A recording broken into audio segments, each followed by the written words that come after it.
My name is Martha Roth. I'm the Dean of the Division of the Humanities. I want to thank all of you for joining us this evening for the second annual Indian Ministry of Culture Vivekananda Visiting Professor public lecture. We're delighted this evening to hear from our own Dipesh Chakrabarty on tonight's topic, Vivekananda's Irish disciple, Sister Nivedita. Before I welcome Dipesh to the podium, I wish to dedicate this evening's events to the memory of Professor Sir Christopher Bailey, who passed away on April 19th of this year at the age of 69.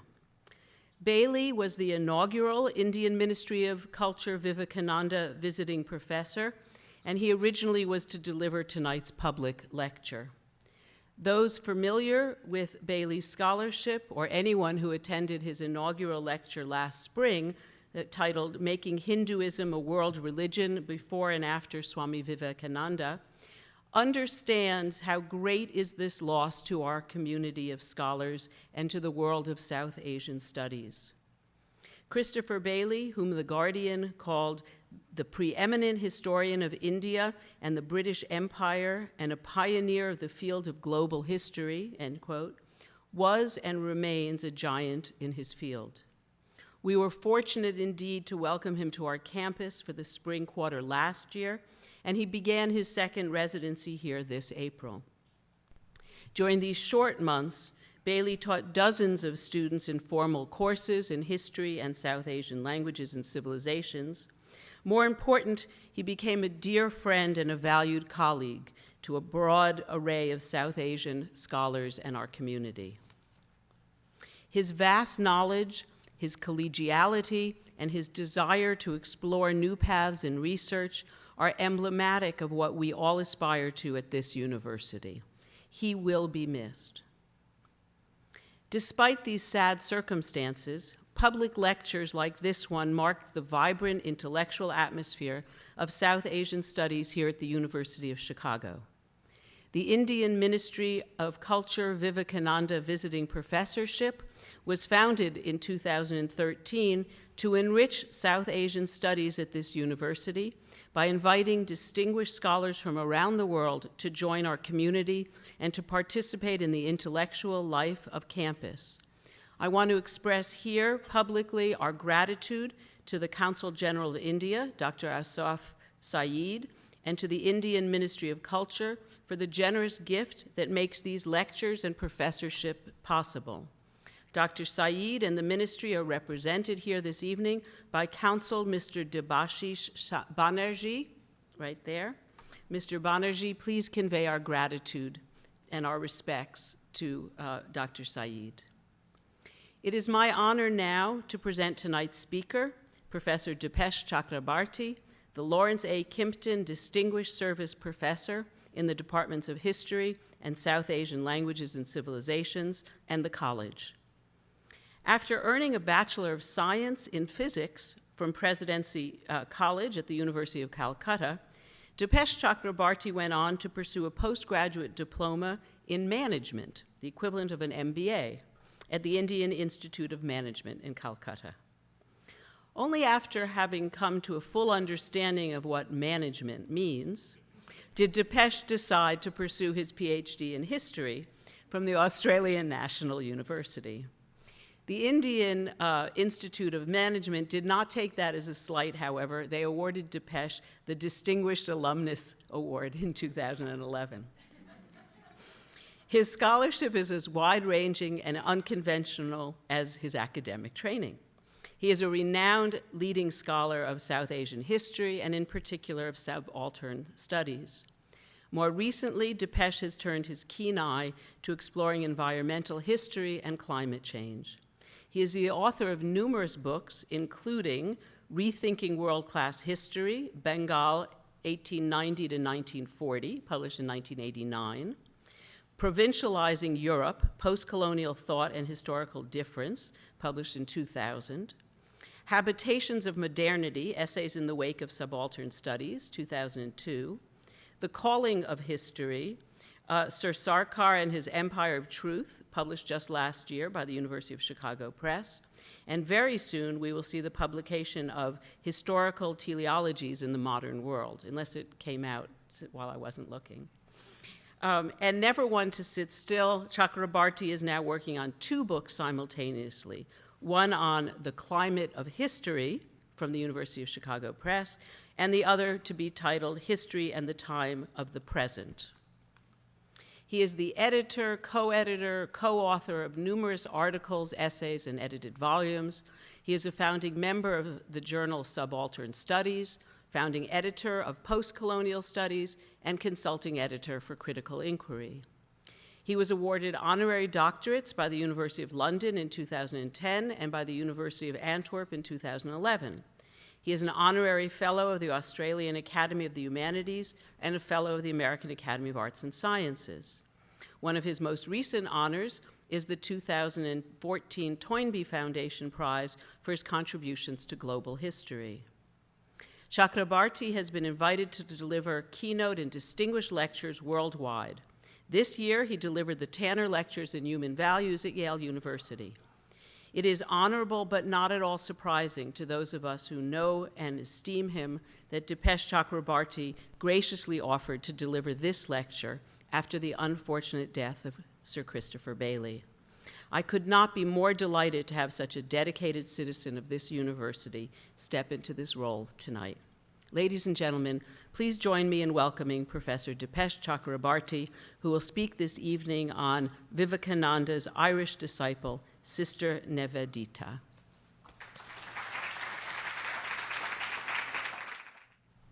Thank you, Martha, for that warm introduction, and thank you to everybody for coming. As you know, I'm speaking in the place of Chris, and it is, I hope, an auspicious coincidence that his final rites were performed a few hours ago today in England.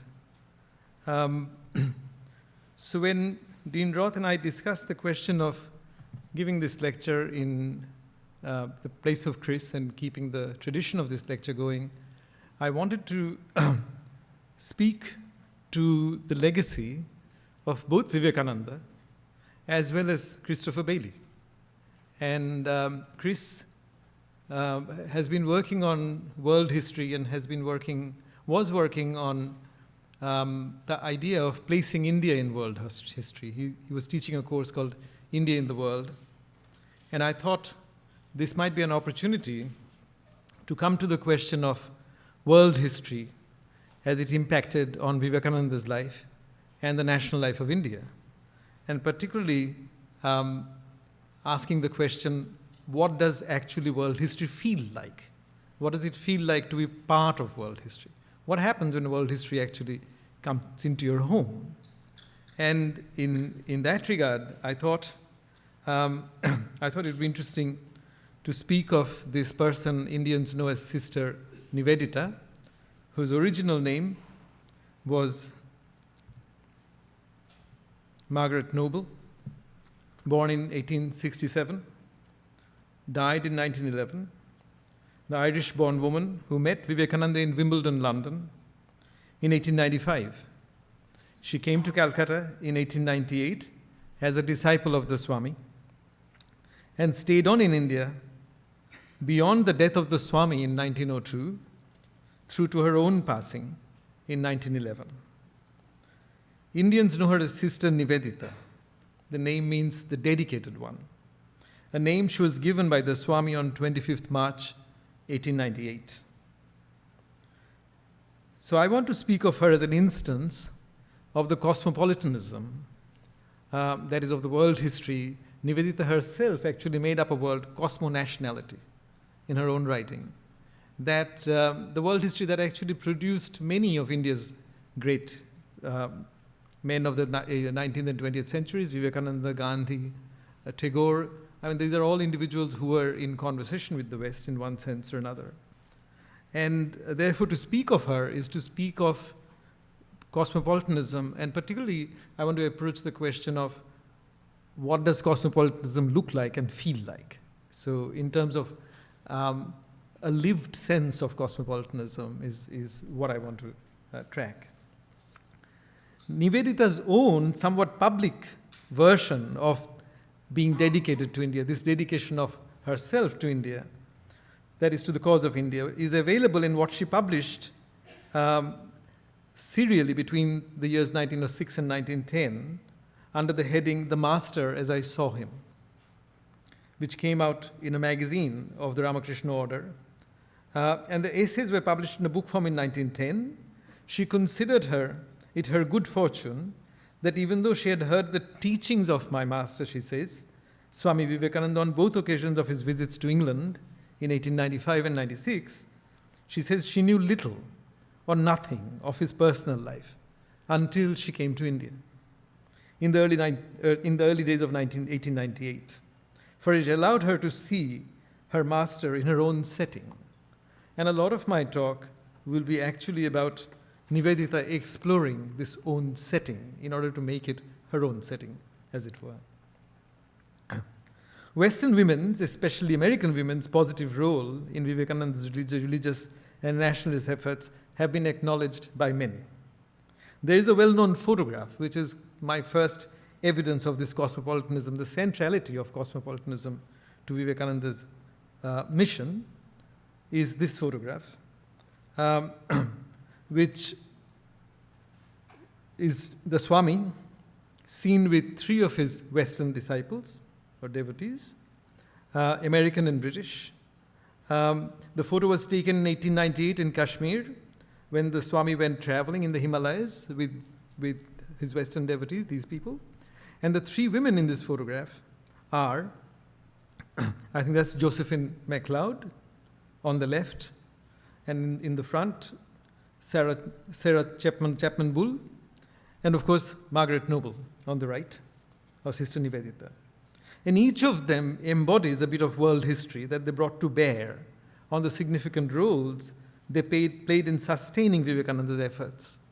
So Sarah Bull, who was born in 1850, died in 1911, the same year as Nivedita died, was the daughter of a lumber merchant and state senator in Madison, Wisconsin, where she met the famous Norwegian nationalist violinist Ole Bull, 40 years her senior, and married him at 20 in 1870.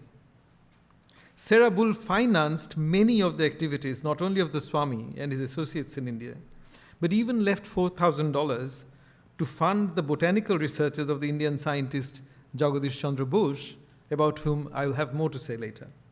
From 1899 on, Sarah Bull gave $1,500 every year to Sister Nivedita, till they both passed away in 1911.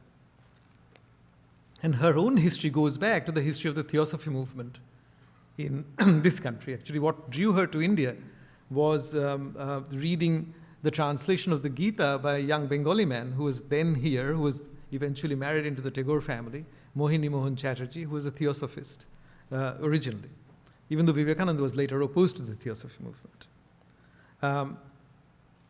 And Josephine MacLeod, who was a very close friend of Nivedita's, 1858 to 1949, was a native of Chicago. And the press that published the Bengali magazine of the Ramakrishna Order, called Udbodhan, was purchased with actually her money. So deep was the influence of the Swami on Miss MacLeod that she used to count her spiritual age from 29 January 1895, even though she was born in 1858, because that was the date on which she first met Vivekananda in New York. And Sarah Bull was somebody that Vivekananda used to refer to as Dhira Mata, calm mother. And then there's, of course, Nivedita.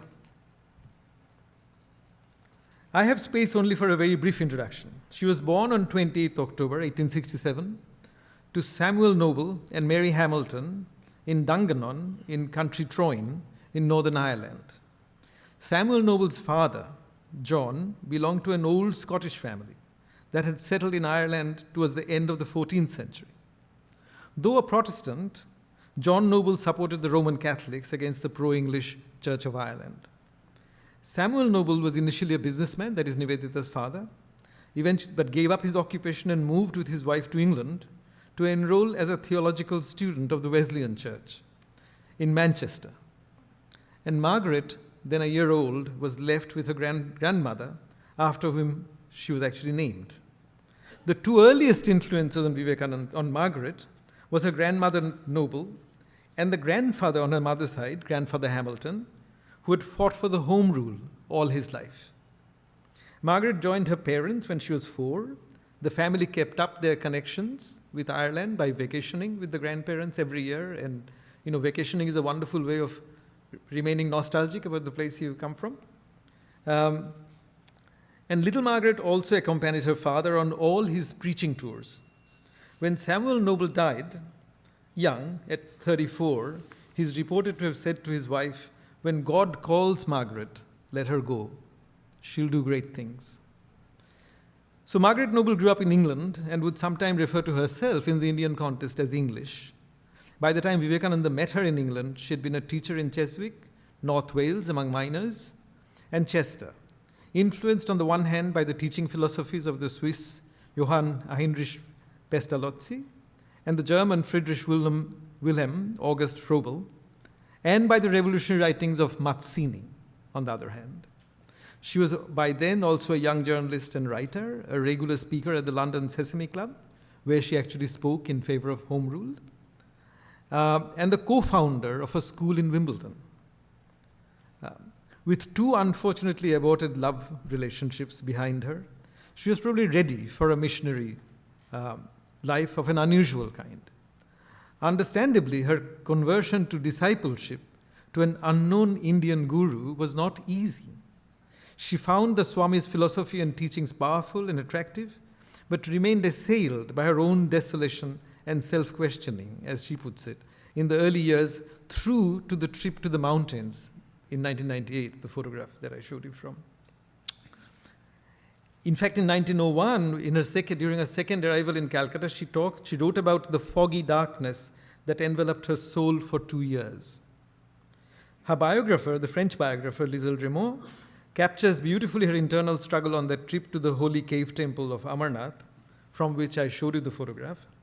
Vivekananda died from diabetes and other complications in 1902, and it was around that time that Nivedita decided that her main work would not be in the sphere of religion, but in helping to bring about what she called a national awakening in India. For that reason, she made a formal separation between her public work and that of the Ramakrishna mission that Vivekananda had set up, even though they remained on good terms. So my aim in this lecture, however, is not simply to introduce Nivedita, but actually use an aspect of her life to ask and hopefully answer at least partially a question that the poet Rabindranath Tagore asked on the occasion of Nivedita's death in 1911. And Tagore, basically, the point he made in that speech was, he said, a lot of foreigners come to India. And he said he also repeated this in an introduction he wrote later on after Nivedita's death to Nivedita's book called The Web of Indian Life. And Tagore said, our lives in India have many deficiencies and many shortcomings. And it doesn't take much for a foreigner to see them. But somehow most foreigners don't get to love us in the way that Nivedita did. How was it possible for her to overcome the barrier of that which was repulsive about our lives and then see beyond the barrier to something that seemed lovable? So my essay is an effort to answer that question, and I will disagree with Tagore's answers later on. So I won't give you the answer right away. But Tagore's answer is what made it possible is also my question.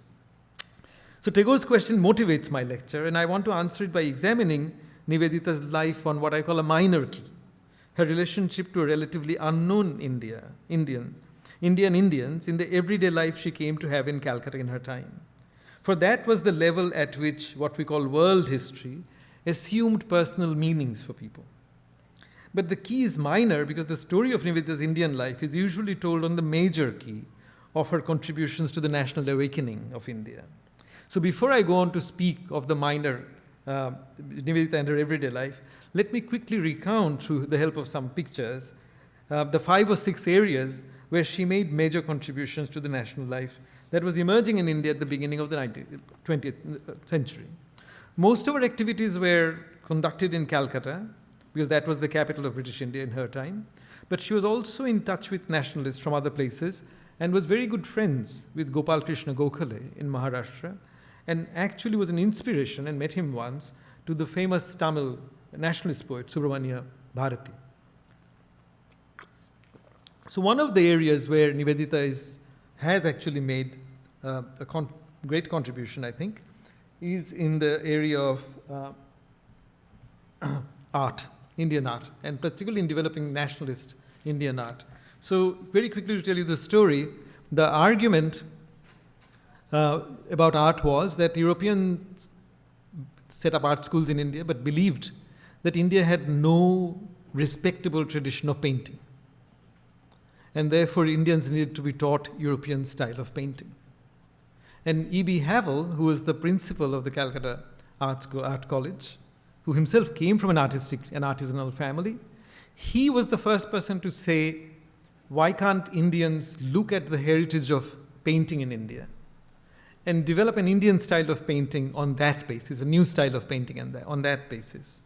So Havel actually, before Havel, made this point. The most famous gifted painter was, of course, Raja Ravi Varma from Travancore. He was Raja because he was from a princely family. And you can look at one of his famous paintings. Actually, that's the last year of his life, which is the slaying of the Jatayu bird. There's a story, of course, in Ramayana. And you can see how the figures are drawn, the realistic figures. And I'll soon show you how the impact of Havel and Nivedita and actually changed things. So the man who became a disciple, he used to refer to Havel as a guru, is of course the poet Rabindranath Tagore's nephew, Rabindranath Tagore, who emerged as a famous painter. Havel actually taught Rabindranath to appreciate Mughal miniatures. And Nivedita paid from her own money for art school students like Nandalal Bose to go to the Buddhist caves of Ajanta and Ellora and draw inspiration for painting figures and drawing figures from those traditions. So if I show you some of so this is the first ever painting of Bharat Mata, India is the mother, that Rabindranath did. And what Nivedita used to do to encourage them, because she used to write in Calcutta newspapers, she would write reviews of individual paintings. So these are all paintings. Her articles were eventually collected in a book called The Role of Art in the Making of Nations. And so she would write encouraging words and under the heading Art Appreciation. So she was actually trying to teach Bengalis how to appreciate art as the nationalist tradition was being developed. So to move away from post-Renaissance type of figures that Ravi Varma would paint. And this is a very famous painting by Rabindranath called The Passing of Shah Jahan, where he's using the Mughal miniature tradition, but obviously making interesting changes to create what eventually becomes the Bengal School of Art. So like with the Bharat Mata, for instance, Nivedita wrote, "Here we have a picture which bids fair to prove the beginning of a new age in Indian art. The picture is an appeal in the Indian language to the Indian heart," she said. With Shah Jahan, again she cites Kumaraswamy, the great art critic, who had apparently said about Rabindranath, not only is he what could not have been expected in India at present, but also of the first rank in Europe. And then Nandalal Bose, who was Rabindranath's student, very famous nationalist painter. Now Nandalal did this painting of the story of Ahalya, this woman, mythological woman who was married to a sage called Gautama, who was seduced by this troublemaking god we have called Indra, who was always often seducing women who came completely looking like Gautama, so she slept with him. And when Gautama discovered that she had been unfaithful to him, Gautama cursed her to become a stone and said, only when Rama comes and places his foot on this piece of stone, you will come back to life. So this is the salvation of Ahalya. And Nivedita loved this picture, and you can look at, if you look at the paintings, they are actually modeled on Buddhist, the cave paintings of particularly Buddhist figures. And Nivedita wrote, that this was one of the finest achievements of Bose. She wrote an article praising it, but it's interesting because one of the things that comes from her involvement in politics was, of course, the emphasis on masculinity. Aurobindo, all the tradition of Vivekananda was actually asking for a masculine kind of nationalism.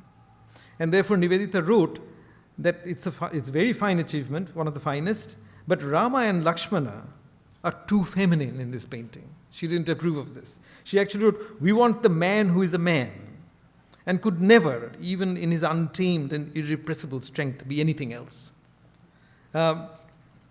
So this, actually you can see the difference. This is Ahalla, the same story, done by Ravi Verma. And you can begin to, there's no trace of the Buddhist cave paintings on this one. So if you go back, you'll see. So Nivedita is very important for actually the role she played. And this was at this time that Josephine MacLeod, the American woman from Chicago who supported Vivekananda, who was good friends with Okakura Tenshin, the Japanese painter who was experimenting with Japanese traditions, moving away from European traditions. And MacLeod encouraged her to come to Calcutta. So she came to Calcutta, spent some time, became good friends with Nivedita, with the Tagores, and wrote from Calcutta the book called Ideals of the East. Now this is kind of anticipating Japanese Pan-Asianism of the mid-20th century. And Nivedita writes the foreword for it. She actually typed the book and probably wrote part of it as well, and praised Okakura.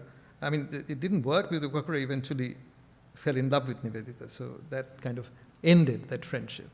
But Okakura, and he died in 1913, soon after Nivedita died, but it's very much part of that story of actually kind of the sense of a rising Asia.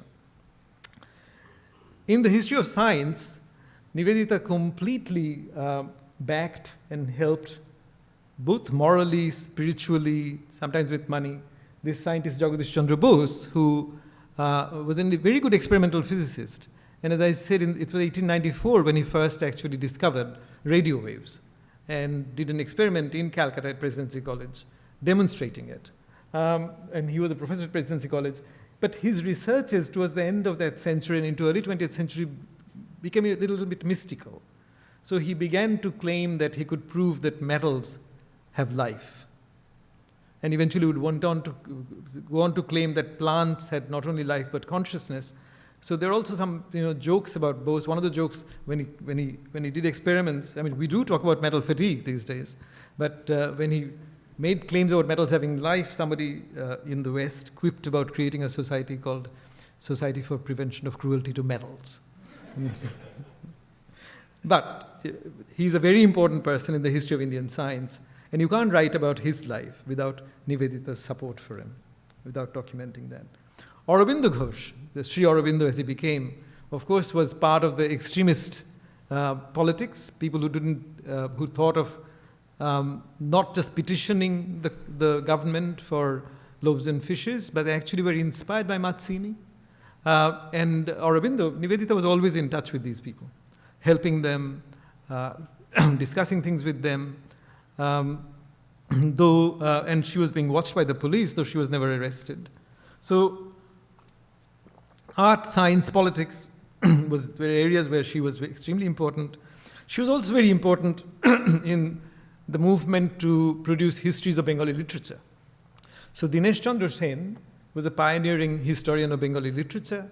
He wrote one of the most important huge volumes on Bengali language and literature in around 1896 in Bangla.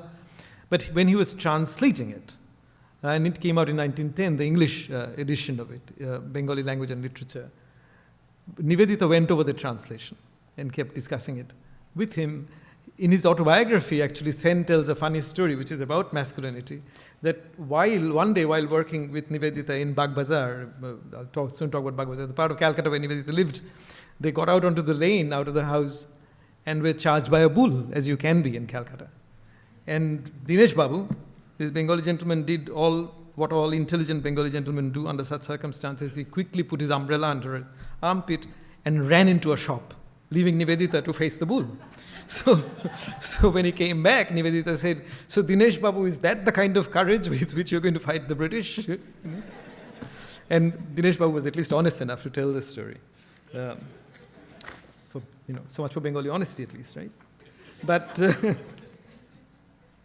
but the story that I want to share with you, and she also set up this school, Nivedita Girls' School. Actually, it's Sister Christine, another American woman who really ran it. The school failed first time she tried it, then it was set up again. This is the modern version, and of course, our student Ranu Roy Chaudhary is a product of that school called Nivedita School. But the person I want to talk about, and this is the house that Nivedita lived in that north part of the city called Bagh Bazar. It's one house that will never be demolished because it's under, the West Bengal government has declared it to be a heritage house. And that's Nivedita with Ramakrishna's wife, Sarada Devi. But the person I want to talk about is Gopaler Ma. This woman with whom Nivedita had a very profound and deep relationship. So in the interest of time, let me quickly tell you who Gopaler Ma was, and even I have to explain the name. So Gopaler Ma literally means mother of Gopal. Gopaler is what makes it possessive. Gopal, literally meaning cowherd, was also the name of God Krishna, whose child form is often referred to as Balagopal, or Gopal child.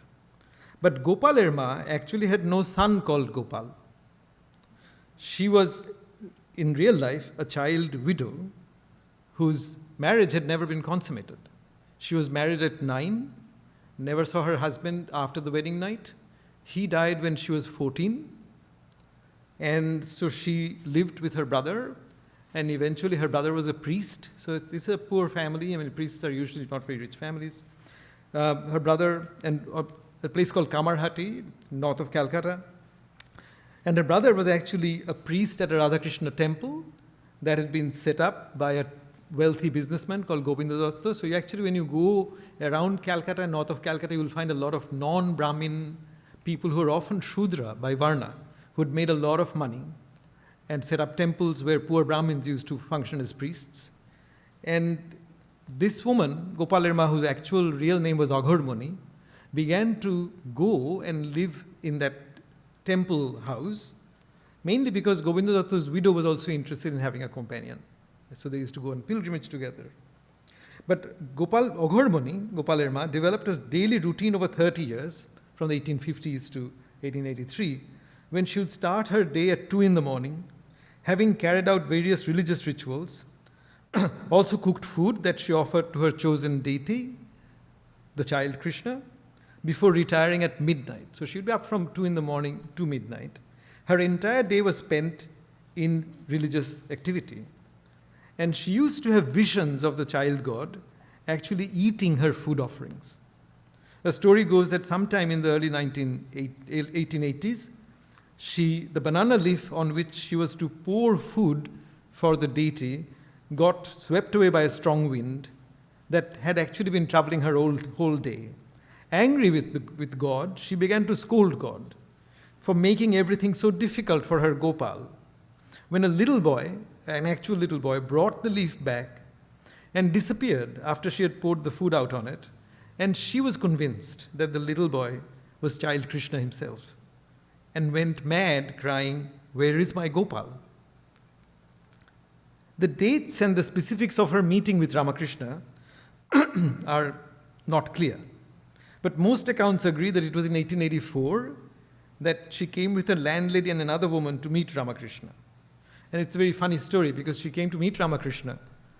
And because she was poor, she wanted to get some gifts. And she had made these small balls you can make with desiccated coconut and molasses, nadu as we call them. And she gave Ramakrishna 2 of these. And Ramakrishna said, "You didn't bring anything else?" And she said, "I'm a poor woman, what can I bring?"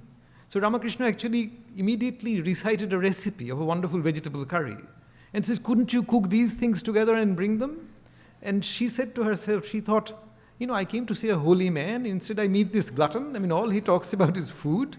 And Ramakrishna spent the entire, said, "Next time when you come, bring these food, not just, narkal and nadu." So she thought she was not going to come back. And then she says, but as she tried to go home, she felt a tremendous attraction to this man. So she kept coming back. And and one day at her home, as she was about to offer food to a chosen deity, she actually noticed that Sri Ramakrishna was seated at her left with his right fist clenched. Startled, she wondered, what is this? How did he come to be here at this odd hour? And as she later described, I looked at him in amazement and thought, how did Ramakrishna come into my house? Meanwhile, Gopal, he also saw child Krishna sitting on the other side of her, smiling sweetly. And she says, as I took courage and grasped his left hand, Ramakrishna disappeared. And in place of Ramakrishna appeared the real Gopala, a big child of 10 months old. His beauty and look beg a description.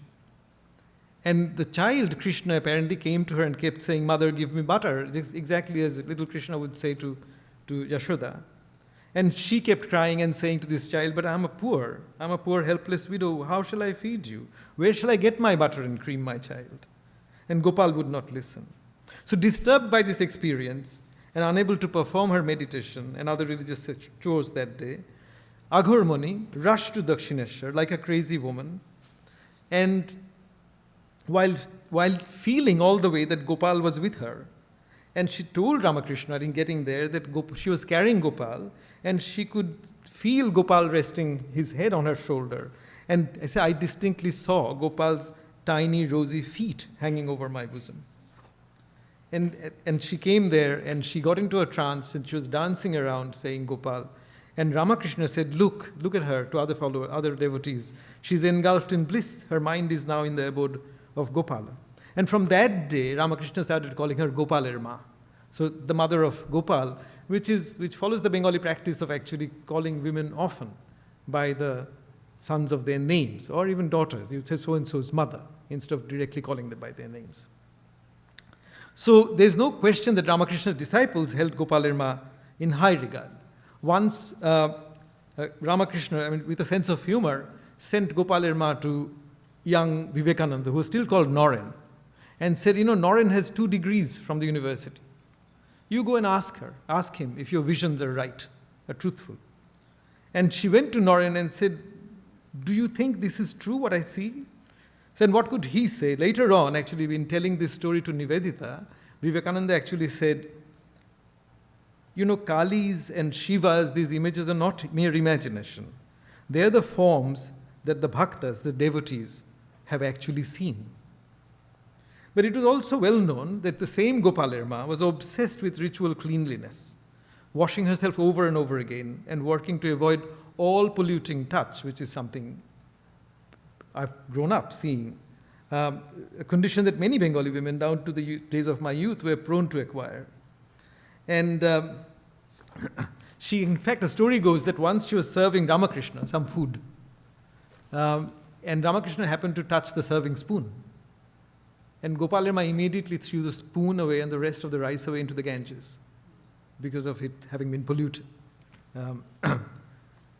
So when Vivekananda brought Nivedita to town, he went to Gopaler Ma and apparently said, I have all these sahibs and mem sahib as chelas.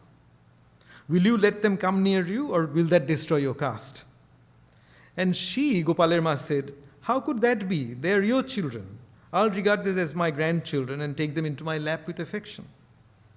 Yet all hell broke loose when Nivedita actually arrived in Calcutta.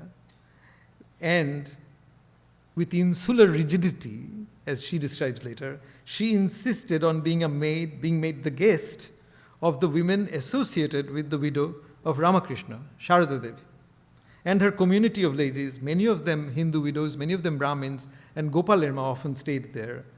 And she had no idea, Nivedita writes, of the degree of social embarrassment her action would have caused, not only to Sharada Devi, but to her kindred in their distant village. And Gopaler Ma, now about 80, this woman, was violent in her opposition to Nivedita entering the household. Though, as we will see, the story of her relationship with Nivedita remains one of the most striking ones in my account of cosmopolitanism. So Nivedita stayed there for a fortnight and then shifted to the address that was to become hers for the rest of her life, 16 Bospara Lane, Bagbazar, the house I showed to you. And a cold, damp house in a typically crooked and narrow lane in the native quarters of the city. And she has herself left a description of the house. And where I'll just read out the last bit where she says, first of all, my home is, in my eyes, charming. It's a rambling specimen of the true old Hindu style of building, with a courtyard and a great well of coolness, and at night, a playground of merry breezes. But the lane is quite clean and charmingly irregular. First on one side and then on the other it gives a twist, and there's a tree growing in the middle of tiny crossroads, making traffic impossible. After the hot day, she ends by saying, the lane is in deep slumber, the walls are burning hot, and the setting sun drinks up, in a reddish glow, the moisture exuded by the plaster, and prepares the nest for lizards. Nivedita struggled hard to make sense of this everyday life around her. Consider her response to the sari. So to go back to the sari, her response to the sari. And I think this is an unusual photo of Sarada Devi. She writes, at first perhaps we feel the sari is narrow at the ankles, and that ovoid form therefore verges on the bundle. Then it dawns on us that even this is beautiful, and there is moreover a variety that at first escaped us. It's not drawn so tight, except for some emergency or effort, and at times of leisure it gives to the feet all the freedom of the skirt. Now and then a breeze catches the veil, and we get, down here in common human life, a moment's glimpse of the Sistine Madonna. And on the topic of the border of the sari, she wrote, I used to long for saris without borders. That little line meandering up and down the figure seemed a useless interruption of the composition, a jarring element in the picture. But then she revised her opinion. She said, today, it is like the brush line of a great master defining and emphasizing the whole. And she had a maid, and she discovered that this maid agreed, a Hindu woman, to make tea for her. But if she put the cup out and asked for some more hot water, when she did, the maid immediately ran out without giving her any more hot water. And when she came back, she was dripping with cold water because she had had a bath before she could serve the Mem Sahib again. So, looking at all this, Nivedita said that if she had ever another European friend, the maid would not serve her. And Nivedita was very clear that all these superstitions were unscientific, irrational, and had to be fought. Yet the story of Gopaler Ma and Nivedita ended remarkably well. Gopaler Ma took seriously ill around 1903, a year after Vivekananda died. So go back to Gopaler Ma. Nivedita, accompanied by a novice monk, Saradananda, went to see her regularly. A Brahmin woman called Kusum Devi, whom we'll see in a photo, used to look after Gopaler Ma. Gopaler Ma's illness continued, and on 10th December 1903, Nivedita took her into her house in Bagh Bazar, where the street number had changed to 17 for some reason, along with Kusum Devi, who attended to her physical needs. Gopaler Ma was almost 90. Gopaler Ma is coming tomorrow, Nivedita writes excitedly to Miss MacLeod on 9th December. She is ill, dying probably. Diabetes has appeared, and we are to have her.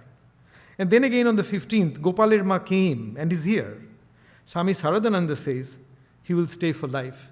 It cost Nivedita about 18 rupees a month to pay for the nurse who was looking after Gopaler Ma, and that money was coming from Serabul, remember? So, we still have world history at work even in this relationship. Many of the subsequent letters, December 17, the last time I was prevented by writing by the advent of Gopaler Ma, who has been now here for a week. Can you imagine how grand I feel? Saradananda thinks she will stay with us for life. Our dear little old grandmother. February 24th, Holy Mother is here. Gopaler Ma is another of the wonder souls. 16th August 1904, Gopaler Ma now seems to be losing her memory and getting quite childish. But I'm so glad we have her here. July 1, 1905, did you know that Gopaler Ma is here with us? She's very dear, but sometimes very troublesome. But to me, it's perpetual peace and joy to have her with us. She came to us about November, which is wrong, December last year. The Holy Mother is also in the immediate neighborhood, that is Sharada Devi.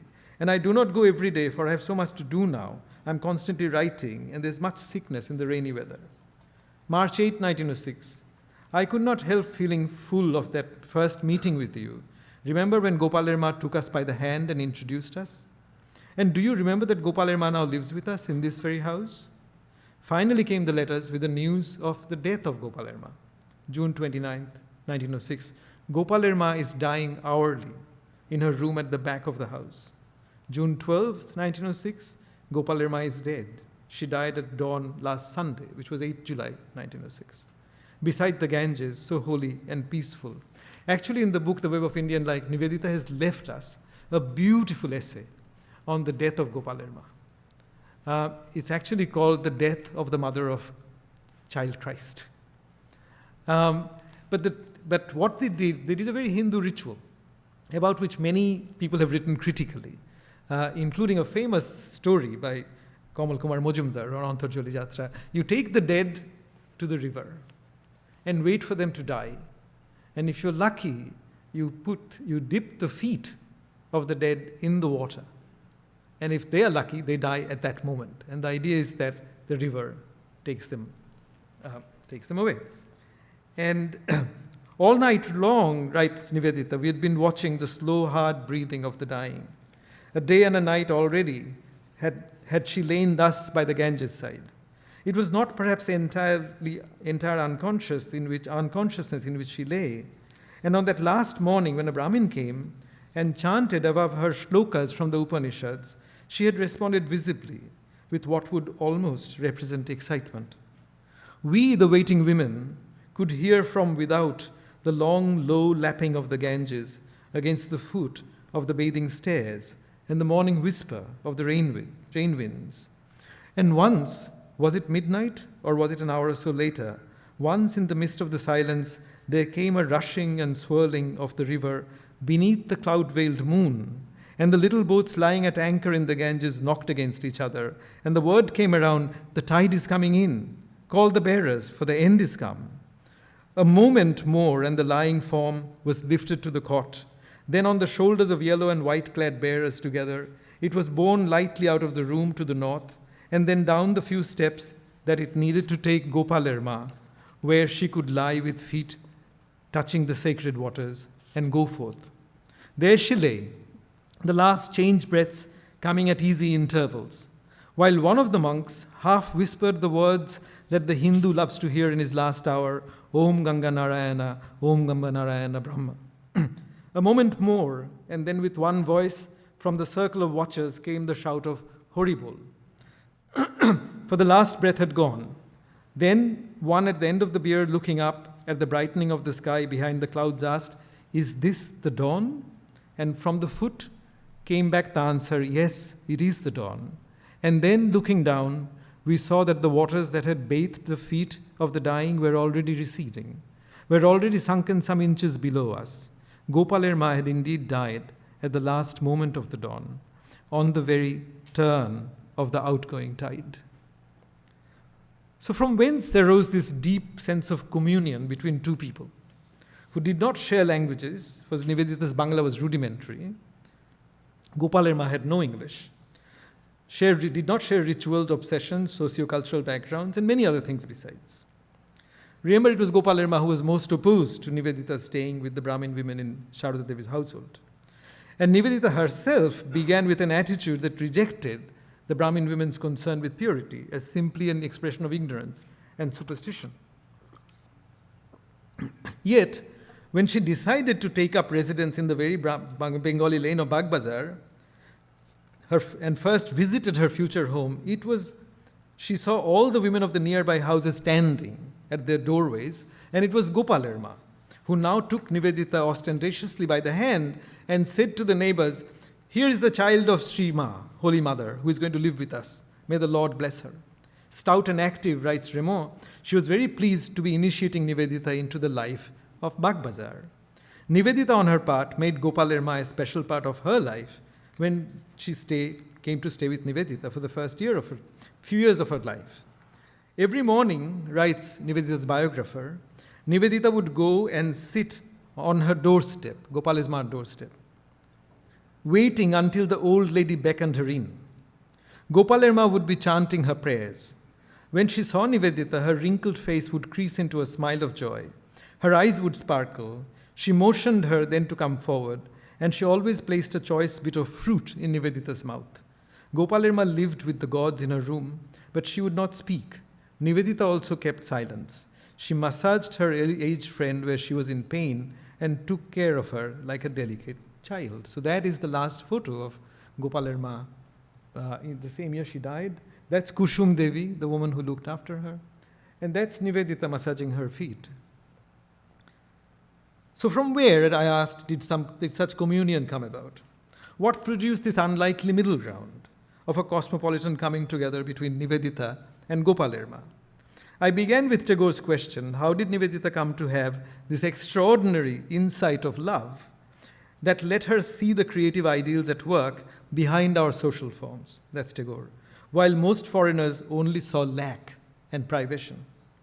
This was the question motivating my lecture, but in answering it, I disagree with the answer that Tagore suggested, because Tagore said it happened because she lived our life and came to know us by becoming one of ourselves. Let me end this lecture by somewhat disagreeing with Tagore's answer that she became one of ourselves. Gopaler Ma, you will remember, saw Nivedita as a child of the Holy Mother, Sharada Devi, and of Vivekananda, and therefore entitled to being treated as a grandchild. In Nivedita's early years in Calcutta, Gopaler Ma divided her time between the big city and Kamarhati, where Nivedita sometimes visited her, and felt a profound admiration for her life without almost any comforts. And actually, in that passage, Nivedita said Gopaler Ma had become a saint. When Nivedita related to Vivekananda her experience of visiting Gopaler Ma, Vivekananda said, that is the old India you have seen, the India of prayers and tears, of vigils and fasts, that is passing away, never to return. There is a letter from Nivedita to Miss MacLeod that gives us a hint of what she may have precisely meant when she used the word saint with respect to Gopaler Ma. She wrote, I feel thrilled, this is December 9, 1903, that Gopaler Ma, now sick, she was thrilled, was going to be in her charge from the following day. And she writes, the words of Saint Elizabeth sounds on my ears. Whence is this to me, that the mother of my Lord should visit me? For I believe that in Gopaler Ma, she writes, is sainthood as great as that of Ramakrishna. I feel I can only worship her enough. If I can only worship her enough, blessings will decide on all whom I love through her. So one has to remember that Nivedita described Gopaler Ma in that essay on her death as the mother of the Christ child, not Gopaler Ma. She said she was the mother of the Christ child, thereby equating Krishna with Christ. And seeing Gopaler Ma's visit to her place as a reenactment of the scene of Mary's visit with her cousin Elizabeth, the mother of John the Baptist. None of these points of view could have been entirely right. Nivedita's relationship with Vivekananda was far too complex and rich to be encapsulated in the word child. She mostly referred to Vivekananda in her letters as the king. Nor was Gopaler Ma just a residue of old India surviving in the present. The child Krishna was not child Christ, and one could not assimilate the purity obsession of Gopaler Ma to the life and habits of Elizabeth of Jerusalem. Yet these points of view are all open to one another, and some very real relationships were forged, with some very real touching happened, some very real coming together happened. We thus get, in fact, that photo of Gopaler Ma lying like that. I mean, missionaries would have considered that uncivilized. We now get a little closer to giving our answer to Tagore's great question about cosmopolitanism. What gave Nivedita her extraordinary insights of love into everyday Hindu life in the Bengali quarters of the city of Calcutta? I think what gave her these insights was the way her interactions with Vivekananda and his associates always made room for the play of what may be called certain Christian memes. Of course, Nivedita thought of herself in the Hindu image of being a Noishtik brahmacharini, a woman who observes strict abstention. There's no doubt that she read the Gita, the Upanishads, the Ramayana, and the Mahabharata, and the like, and other literature to understand what she called the web of Indian life. But soon after she got to Calcutta, Vivekananda actually also made her read Thomas Kempis's 15th century text, The Imitation of Christ. which he himself had read and translated into Bengali in his own youth, with comparative notes from the texts of Hinduism. Sometimes he enacted themes from the life of Jesus in his relationship with Nivedita. A memorable example comes from the last few days of the Swami's life. Nivedita tells the story in the third person in her book, The Master as I Saw Him, but she's more forthcoming in a letter, more than a month after the Swami's passing. On the Wednesday of the last week of his life, when Nivedita had been to see him, the Swami, and I'm quoting Nivedita, insisted on serving me. And then in the letter she says, this is not for repetition to others. And as a historian, whenever you read dead people's letters, there's always this moment, it says it's not for repetition to others. And then I never know what a moment to do as a historian with that moment, because the condition for this to become a document for all of us is precisely for that injunction to be violated. But she does write, this is not for the repetition to others. She says, he, that is Vivekananda, insisted on serving me, fanning me while I ate, washing my hands for me and drying them with a towel. I said, Swami, I hate you to do this. I should do it for you. Then he laughed and said in his daring way, but Jesus washed the feet of his disciples. It was on the tip of my tongue to say, but that was the last time. Thank heavens I did not. But that was indeed the last time. Once in 1911, the year Nivedita died, the Swami Nirmalananda of the Ramakrishna order was asked to say something about Nivedita's conversion to Hinduism. What do you mean? The Swami asked back. Vivekananda made a greater Christian out of her, he said. She always remained herself and was great therefrom. With her love and clarity, she served India, that is all. I think Raymond was right in saying that it may be counted a part of Nivedita's remaining herself, remaining in her belief, steady in her belief in the universality of religion, that when her own mother died, and she was back in England to be with her mother, she was heard chanting over her mother's body, Om Hari Om, to say goodbye to her mother. There was thus a cosmopolitanism at work here that did not say to the other, be like me in order to understand me. It said instead, become in my company more truly what you are. That, in a nutshell, was the relationship that Nivedita cultivated between herself and the people to whom she dedicated her life. Nobody intended this to be so. No one planned it, but this is how it worked out. Nivedita once described Vivekananda beautifully and paradoxically as an anachronism of the future. And if I think of the future that India has seen since Nivedita's time, when we actually pit religions against one another, when we think Hinduism must be opposed to Christianity or Islam, I kind of think of this, the relationship between Nivedita's and Gopaler Ma as being out of joint with that time, and in that sense, being a parable exemplifying the idea of anachronism of the future. Thank you very much.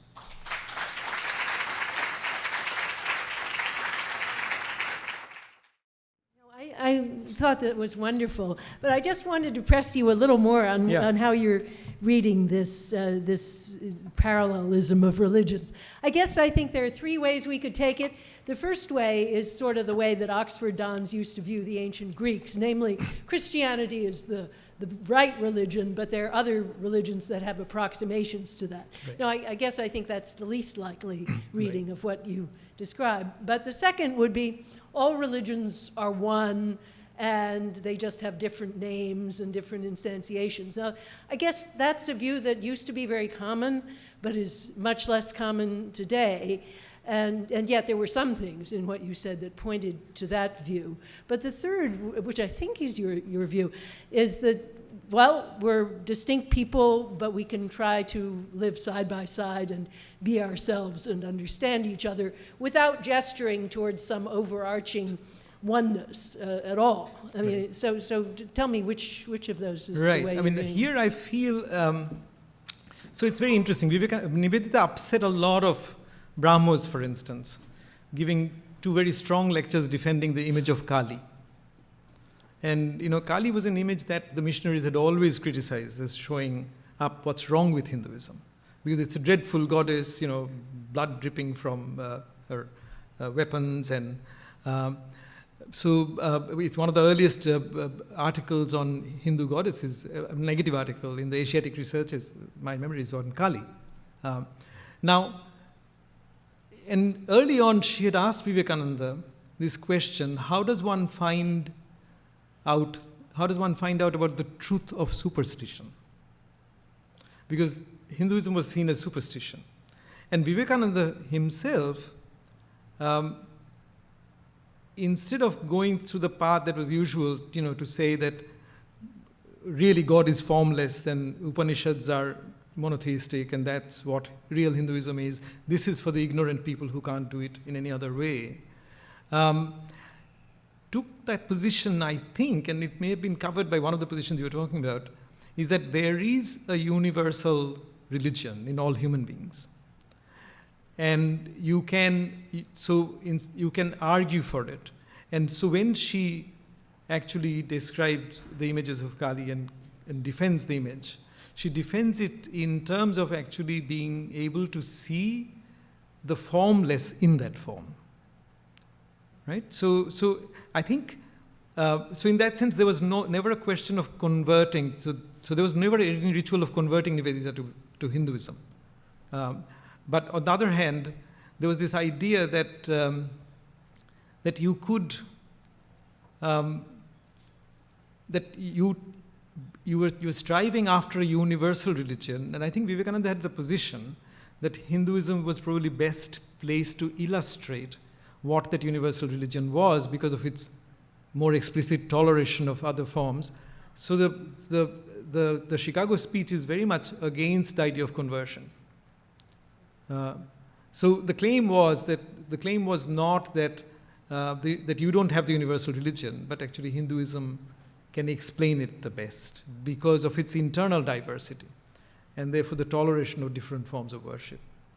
And therefore, I think there was not a contradiction. So, and what I see also, I think, in this on the part of Nivedita, who comes from a deeply Christian background, a translational process. She's trying to bring some of this back. So I think what she misses out on in Gopaler Ma, and in that, I find this a terribly moving picture, actually. But what she's missing out on is what Bengalis or Indians would recognize as a kind of manic obsession with purity and pollution that Gopaler Ma had. Right? Because in fact, the story is that she even used to wash the salt she would put in her cooking. But Nivedita, on the other hand, completely, sort of from her position, completely overlooks that, right? And converts child Krishna into child Christ. So that's why the death essay is called the mother of child Christ. And then equates her to this, to Saint Elizabeth and the visitation of Mary when John was in her womb and apparently leapt to kind of foretell the coming of Jesus, the coming of the new Messiah. So I find that, I find her kind of moving back and forth, on the other hand saying Om Hari Om to her own mother as she is dying.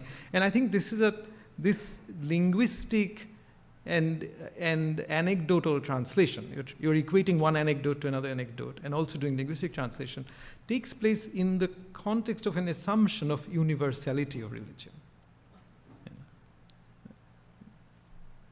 Now, there's not, I haven't gone deep enough to see whether there's a kind of a natural religion argument in favor of why religion should be universal.